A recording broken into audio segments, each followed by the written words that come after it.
Top quality और consistent performance के लिए सिर्फ सिल्वर पंप नाम याद रखना।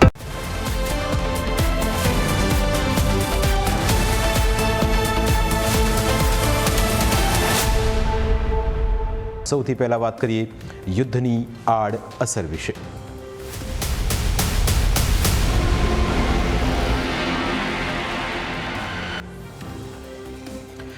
ઈરાન અને ઇઝરાયલ વચ્ચેના યુદ્ધની અસર હવે ગુજરાત પર વર્તાવા લાગી છે. ક્યાંક અફવાઓનું માર્કેટ ગરમ છે તો ક્યાંક હકીકતમાં લોકોની સ્થિતિ ખરાબ છે.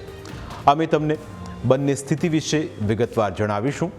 જૂનાગઢ હોય, અમરેલી હોય કે રાજકોટ હોય કે પછી ઉત્તર ગુજરાત, દરેક જગ્યાએ એવી અફવાએ વેગ પકડ્યો છે કે પેટ્રોલ ડીઝલની અછત સર્જાવા લાગી છે.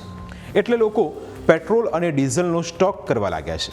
અફવાઓના કારણે ઘણા શહેરોમાં પેટ્રોલ પંપ પર વાહનોની લાંબી લાઈનો જોવા મળી રહી છે.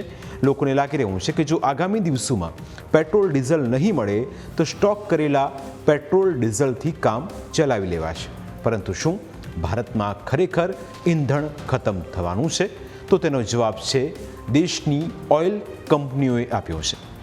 દેશની અગ્રણી તેલ કંપનીઓ હિન્દુસ્તાન પેટ્રોલિયમ અને ભારત પેટ્રોલિયમે આ ગંભીર પરિસ્થિતિ પર પોતાનું મૌન તોડ્યું છે અને દેશવાસીઓને ખૂબ જ મહત્વપૂર્ણ સંદેશ આપ્યો છે. HPCL અને BPCL બંને સોશિયલ મીડિયા પ્લેટફોર્મ પર સ્પષ્ટતા કરી કે સોશિયલ મીડિયા પર ફરતા પેટ્રોલ અને ડીઝલની અછતના સમાચાર સંપૂર્ણપણે પાયાવિહોણા અને ખોટા છે. કંપનીઓનું કહેવું છે કે દેશમાં પૂરતો પેટ્રોલ ડીઝલનો પૂરતો સ્ટોક ઉપલબ્ધ છે, જેથી કોઈએ પણ તેનો સંગ્રહ કરવો નહીં. તો બીજી તરફ ગેસના બાટલાની અછત વર્તાશે તેવા પણ એંધાણ વર્તાઈ રહ્યા છે. ઈરાન ઇઝરાયલ યુદ્ધ જો વધશે તો ભારતમાં રસોઈ ગેસના બાટલાની અછત પણ વધી શકે છે.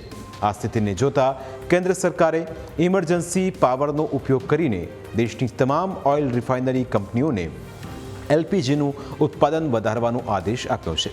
રોયટર્સના અહેવાલ મુજબ મિડલ ઇસ્ટમાં વધતા તણાવ અને સપ્લાય ચેઇનમાં અવરોધના કારણે ગેસનો પુરવઠો પ્રભાવિત થવાની પૂરેપૂરી સંભાવના છે. આ જોખમને જોતા સરકારે 5 માર્ચે મોડી રાત્રે આદેશ જાહેર કર્યો, જેમાં કહેવામાં આવ્યું છે કે હવે રિફાઇનરી કંપનીઓ તેમની પાસે રહેલા પ્રોપેન અને બ્યુટેનનો ઉપયોગ ફક્ત રસોઈ ગેસ બનાવવા માટે કરશે. એટલે કે આ ગેસનો ઉપયોગ અન્ય કોઈ કામમાં કરવામાં આવશે નહીં. તેનો હેતુ એ સુનિશ્ચિત કરવાનો છે કે દેશમાં લગભગ 33.2 કરોડ સક્રિય LPG ગ્રાહકોને કોઈ પણ મુશ્કેલી વિના ગેસ સિલિન્ડર મળતા રહે. બીજી તરફ CNG PNGના ભાવમાં પણ વધારો થઈ શકે છે. મીડિયા રિપોર્ટ્સ અનુસાર ઈરાનના ડ્રોન હુમલા બાદ ભારતને ગેસ સપ્લાય કરનાર સૌથી મોટો દેશ કતાર જેણે LNG પ્લાન્ટનું ઉત્પાદન રોક્યું છે, જેનાથી ભારત આવતા જહાજોની અવરજવર અટકી ગઈ છે અને સ્થાનિક બજારમાં ગેસના સપ્લાયમાં 40% સુધીનો મોટો ઘટાડો કરવામાં આવ્યો છે. વિદેશથી આવતા LNGને ગેસમાં રૂપાંતરિત કરીને CNG અને PNG સપ્લાય કરવામાં આવે છે. તેનો સપ્લાય અટકાવવાથી સિટી ગેસ કંપનીઓને ચેતવણી આપી છે. જો પરિસ્થિતિઓ જલ્દી સુધરશે નહીં તો CNG અને PNGના ભાવ વધી શકે છે. આવી સ્થિતિને પહોંચી વળવા માટે રાજ્ય સરકાર પણ એક્શનમાં આવી ગઈ છે. નાયબ મુખ્યમંત્રી હર્ષ સંઘવીએ વિડીયો કોન્ફરન્સના માધ્યમથી સરકારી ગેસ કંપનીઓ સાથે બેઠક યોજી, જેમાં LNG અને LPGની સ્થિતિ પર સમીક્ષા કરવામાં આવી છે. બીજી તરફ પ્રોપેન ગેસનો સપ્લાય છેલ્લા 2 દિવસથી બંધ થઈ જતા પ્રોપેન ગેસ મળતો જે ઉદ્યોગો હતા ત્યાં મોરબીમાં 100 જેટલા કારખાના બંધ થઈ ગયા છે. આગામી દિવસોમાં આ સંખ્યા 450 સુધી પહોંચી શકે તેમ છે. એક્સપોર્ટ બંધ હોવાથી કારખાનામાં પડેલો તૈયાર માલ પણ વેચાતો નથી. અગાઉ વેચાણ કરેલા માલના રૂપિયા પણ આવતા નથી. આમ ચારે બાજુથી મોરબીના ઉદ્યોગકારો ઘેરાઈ ગયા છે.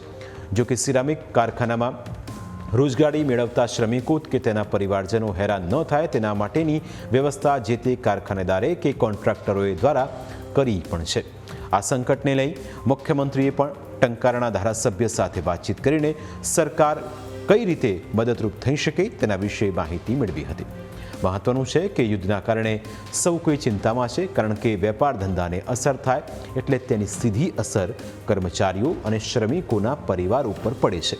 લોનના હપ્તાથી લઈને બધું જ ખોરવાઈ જાય છે અને એટલે જ સૌ કોઈ એ જ પ્રાર્થના કરી રહ્યા છે કે ઈરાન અને ઇઝરાયલના યુદ્ધ પર પૂર્ણ વિરામ લાગે.